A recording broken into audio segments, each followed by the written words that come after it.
근데 이게 지금 단순하게 어떤 사건 뭐 무슨 이 사람들이 내란을 저지른 것도 아니고 그러니까 명예훼손에서 이렇게 한다. 명예훼손 윤석열 개인에 대한 명예훼손 아니에요. 그것도 후보 시절에.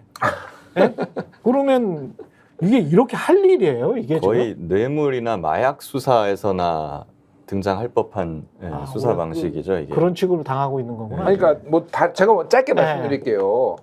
우리나라 네. 역대 어느 정권을 막론하고 대통령 명예훼손을 수사한 적이 있나요?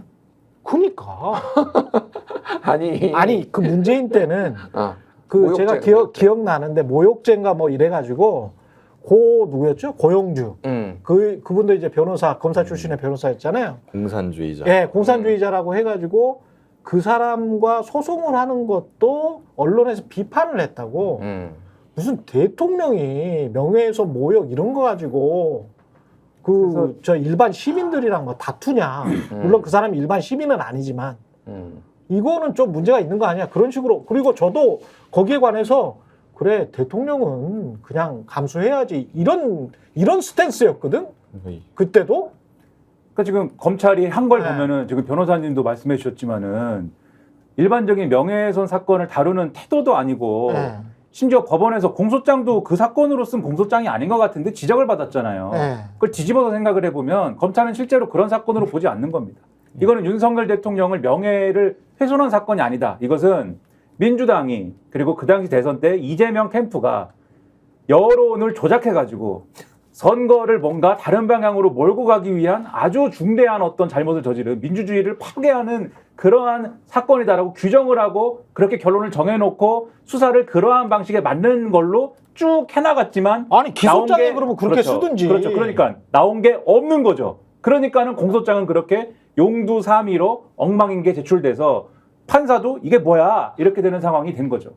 이 명예훼손 사건이라는 것이 어이가 없는 거예요. 일반인들 명예훼손 사건을 우리 고소장 내면은요 어떻게 수사하는지 아십니까? 어떻게 하세요? 어떻게? 일단 고소장 가져가라 그럽니다. 경찰에 불러가지고 이런 건 명예훼손으로 고소를 하고 그래요. 고소장 가져가세요. 이런 걸로 행정력을 낭비하려고 그러면.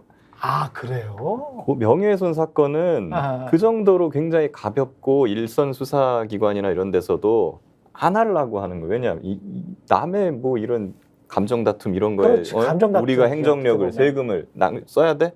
이런 사건인데 지금 대한민국 최고의 수사기관이라고 하는 중앙지검 반부패 일부에서 그런 명예훼손 사건으로 수천 명을 이렇게 한다는 것은 거기는 지금 원래 중대한 뇌물 범죄라든가 기업들의 어떤 뭐 엄청난 횡령 배임 범죄라든가 이런 걸 수사하라고 있는데 아니에요? 반부패잖아요. 그러니까 명예훼손 반부패 사건입니까 이게?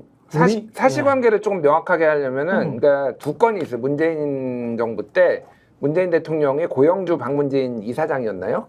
거기는 2015년에 한 발언을 가지고 명예훼손으로 걸었어요. 근데 이거는 이제 사실관계가 명확한 거예요. 그러니까 이 발언을 했고, 그러니까 그거에 대해서 이제 법리적으로 대법원 1심에서 이게 뒤집혀서 대법원에서 최종적으로 명예훼손 아니다라고 나왔어요. 공산주의자인가 뭐 그랬었죠. 그거가 있었고 또 한 건은 모욕죄가 한 건이 있었어요. 뭐냐면은 그 2019년에 30대 남성이 전단지를 뿌렸는데 여기에 북조선의 한국 대통령 문재인의 새빨간 정체해가지고 부친이 친일을 해 문재인의 부친이 친일을 했다 이런 거를 전단지를 뿌린 사람을 뭐 모욕죄로 고소를 한 거예요. 근데 이게 이제 두 건 다 자유한국당이나 이제 이쪽에서 난리가 난 거지. 대통령이 무슨 이게 모욕죄가 어디 있고 명예훼손죄가 어디 있냐라고 해서 이 모욕죄는 취소했어요 고소. 그랬죠. 고소를 취소를 했고 명예훼손은 끝까지 갔는데 대법원에서 명예훼손은 아니다. 그러니까 근거는 없지만은 공산주의라는 게 근거는 없지만 어쨌든 저도 그때 비판을 했고 이게 지금 뭐냐면은 법원에서 이거 딱 들여다보더니 검찰한테 아니 이게 왜 명예훼손이에요? 공직선거법으로 걸어야지. 그렇지. 이렇게 얘기를 한 거예요. 제가 봐도 그래. 이거는 선거법으로 걸어야 되는 거예요. 그러니까 말이 안 돼. 근데 이겼잖아 선거를. 아니 그러니까 제가 말하는 건 어쨌든 뭐 이기든 지든 선거법의 구성 요건이 그거잖아요. 낙선을 시킬 목적으로. 요게 제일 중요하거든요. 내가 낙선을 시킬 목적성이 있어야지만 이게 되는 건데. 왜냐하면 김준일 평론가님이 받아봐서 알아요, 썰. 내가 이미 국힘에서 한동훈 명예훼손으로 한 건, 공직선거법 위반으로 한 건 그거 해봤거든요. 어쨌든 왜 검찰이 이거를 명예훼손으로 수사를 하고 있느냐. 공직선거법으로는 각이 안 나오는 거야. 예를 들면은 시간이 지났나요, 네? 많이? 어떤 이게 거요? 고소를 하고 한 게 시간이 혹시 많이 지났었나요? 윤석열 선거로부터. 선거로부터 선거법- 시간이 많이 지났죠. 지났겠죠. 지난 6개월이 지났지. 공직선거법은 선거법 6개월이 시효가 또 지나면 네, 6개월 할 수가 지나버렸지. 없으니까. 네. 예. 그러니까 뭐 여러모로 하여간 네. 이제 이거가 더 입증하기가 까다로운 문제가 있으니까 그냥 네. 두루뭉술하게 명예훼손으로 해가지고 지금 마구잡이로 하고 있는 거예요. 그러니까 논쟁을 해버리는 거야 그러니까 이게 지금. 인용 보도를 한 것까지 심지어는 이거를 인용 보도를 한 거를 낙선을 시킨 목적이란 거를 어떻게 입증을 하냐고 검찰이. 그러니까 이게 할 수가 없으니까 그리고- 일단은 그냥 다 수사를 하면서 명예훼손으로 다 잡아놓는 거죠. 그리고 심지어 인용 보도가 아닌 것까지 써놨어요. 한겨레나 경향이나 이런 데가 네. 예를 들면 그 당시에 조영 의혹 이런 거를 기사를 쓸 때 예. 반드시 김만배 신앙님으로부터 소스를 받아서 그거 아니야. 그렇죠. 그것을 보도한 것을 인용해서 쓴 게 아니지 않습니까? 그 몇 개월 전부터 나왔던 그렇죠. 보도야. 특히 경향신문 같은 경우는 자체적으로 이 사람들 취재를 했거든요. 네. 근데 그런 것도 공소장에다가 다 넣어놨어요. 그러니까는 경향신문이나 한겨레에서 칼럼으로 네. 이게 말이 안 된다. 우리는 네. 그 사람들의 어떤 주장이나 이런 거를 인용해갖고 기사를 쓰지 않았다라고 공개적으로 칼럼을 통해서 지금 반박을 하고 있는 상황인 겁니다. 그렇죠. 그리고 생각을 해보니까 언론인 입장에서는 제가 주구장창 뭐 한 20년 동안 주장을 했던 건데 명예훼손이 형법으로 지금 단죄하는 나라가 OECD에서 한국뿐이다.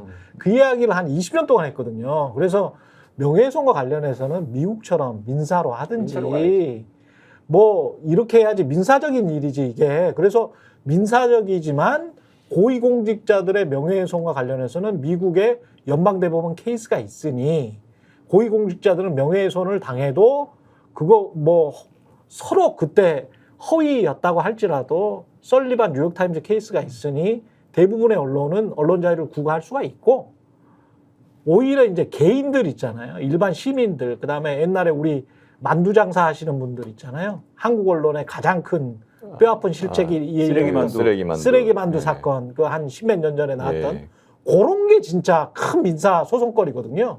그분들 굉장히 손해를 봤잖아요.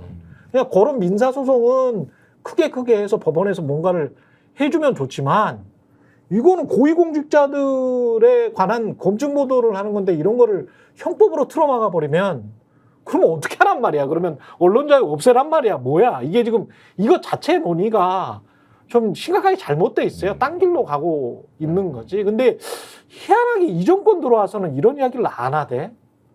그 민주당 정부 들어왔을 때는 보수 언론에서도 이야기를 하거든요. 언론 자유와 관련해서 야, 이 명예훼손은 좀 문제가 있어. 형법으로 처벌하는 거는. 특히 사실적시 명예훼손은 사실 여기저기서 많이 얘기를 했는데 많이 이야기했지. 보수 언론도 굉장히 많이 그렇죠, 이야기했지. 지금은 얘기 안 해요. 자기한테 유리할 때는 네. 뭐 유리한 대로 그렇게 가는 거고 불리하면 또 그건 그거 갖고 딴지를 걸고 네. 그러니까. 저희가 얘기할 때 오셔가지고 라이브로 관전하시기 바랍니다. 반드시 주변 사람들 데리고 오시기 바랍니다. 구독, 좋아요, 알림 설정 해주시기 바랍니다. 좀 살려주십시오. 저 좀.